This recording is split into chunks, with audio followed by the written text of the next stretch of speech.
A friend of mine wanted to become a chartered accountant, and while all of us did our MBAs and our language courses and our travel and tourism diplomas, he kept on studying for his chartered accountancy. And for all of you who are pursuing or have pursued such a profession, you will know that it takes years and years of practice. Probably the numbers swim in your head all the time, and you forget letters and start replacing them with numbers. But I used to watch him at times when we would go for a movie or when we would go out, maybe to catch a bite. And if we would ask him to join us, he would say, "I'll come along. I'll come maybe some other time, and I have to prepare for this, and I have this much of exercises to finish." So one Sunday, when we were all sitting together, and we were just about to split in our separate directions, I asked him, "Why do you pursue something which is taking so much of time? Look at us. We are almost ready for our flight to start our lives, to be independent financially. We are ready to roll. You're going to take more time. You're going to stay with your parents. Won't you find it embarrassing? And won't you feel like, oh my God, my friends, they all have professions and I'm the only one left behind?" He said, "All of you are pursuing what you wanted to do. This is something that I wanted to do. I have done this knowingly. And because I've done this knowingly and because I am committed, I have to be patient. Because if I'm not patient, I'll bungle up the numbers, I'll never get my practice right, and I'll never be able to do as well as I want to do in my CA exam." So the value of his patience is what actually made him one of the well-known chartered accountants in a renowned firm. Everything happens in time. You cannot rush it. But if possible, you can make it move faster. Now, it is true that time controls our destinies, but it is also true that we control the time that is allotted to us.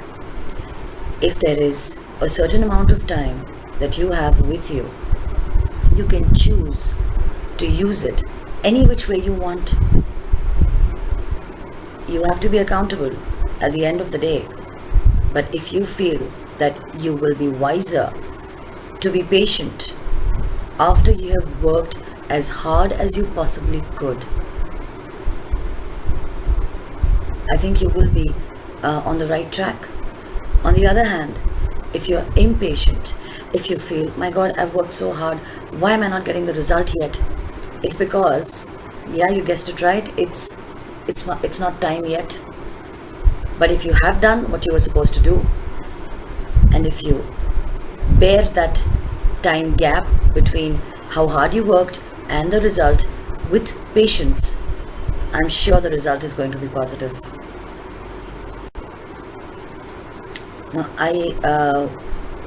there was a time period when I used to love to just stop by and walk through fields. There are some beautiful fields in the outskirts of cities in India, like Agra, right outside Chandigarh, and there are these mustard fields. They are beautiful. They have it looks like a yellow carpet, and you can just walk through it.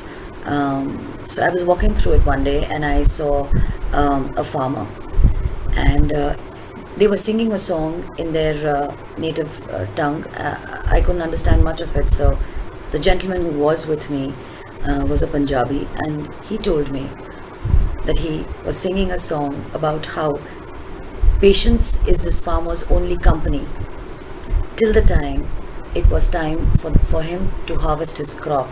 And I found it beautiful because they were really busy planting, they were irrigating and they were planting the seeds, and it's a very tedious, a very long process, and you can see their toil right in front of you.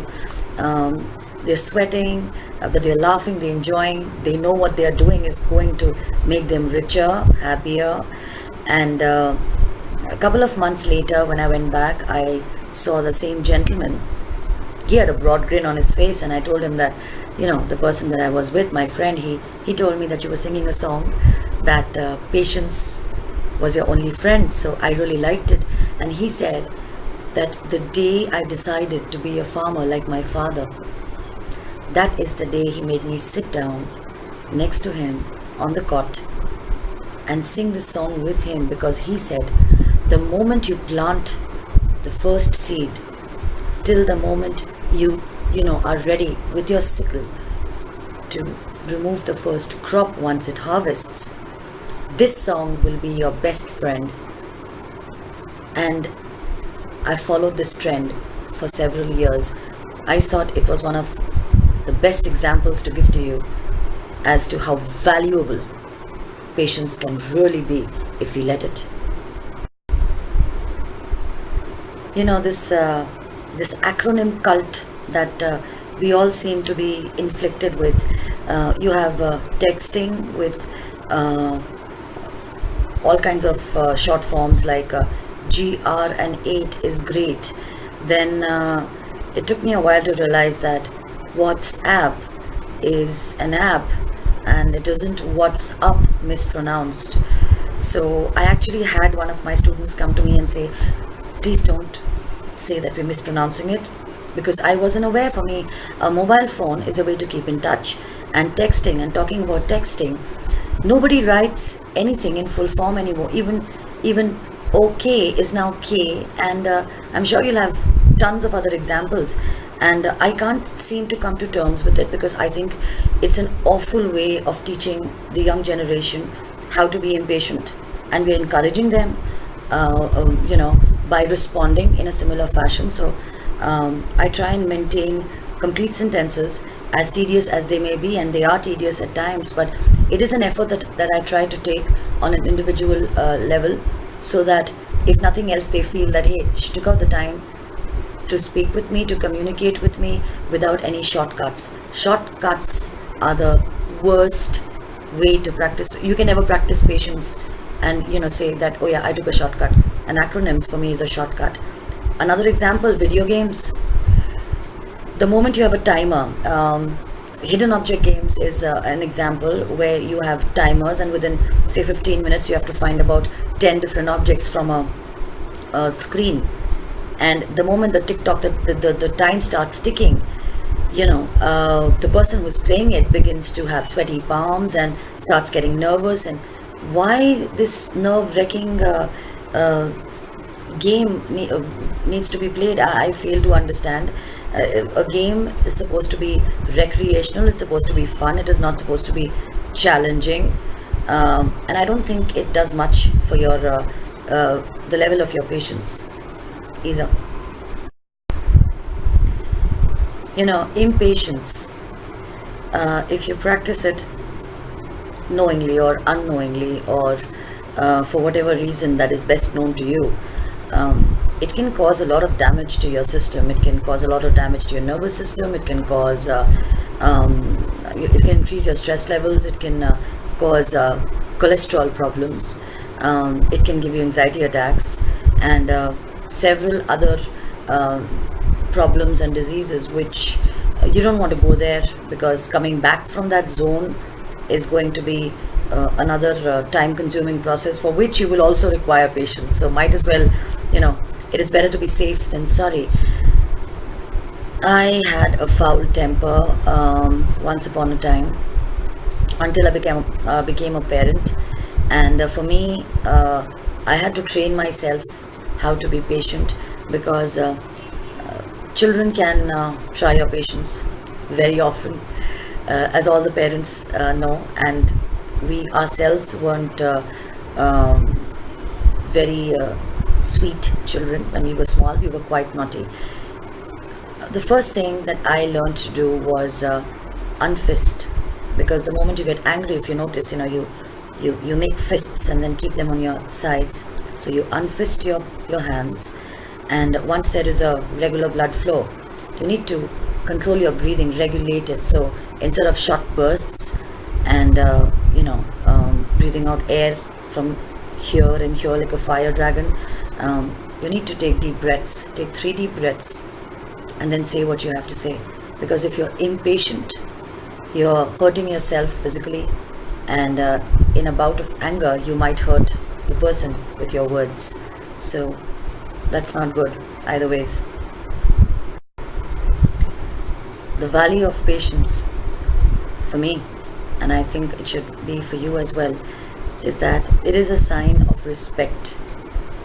The moment you are patient with something or with someone, you're showing a degree of respect for the person, for the situation. It is also a chance for you to self introspect on the many aspects and the many facets of life. Of course, it isn't easy. I know that. I'm talking to you about it, but I can give you about a dozen instances where it is next to impossible to practice it, and yet it is my perennial attempt to keep practicing it till I get it right. Because even if I can manage to be patient for, say, 15 minutes out of 30 or 10 minutes out of 20, I think I've done a good job, because again, it comes back to you. Because if you're patient with someone, then that person cannot be impatient with you, that person cannot be rude to you. Anger, rudeness, snubbing someone, being curt, all these things stem from being impatient. So let's try and see if we can add the value of patience in our lives, be nice to each other. And the next video that you're going to watch next Friday at 6 p.m. Indian Standard Time on YouTube is going to be friendship or friendship.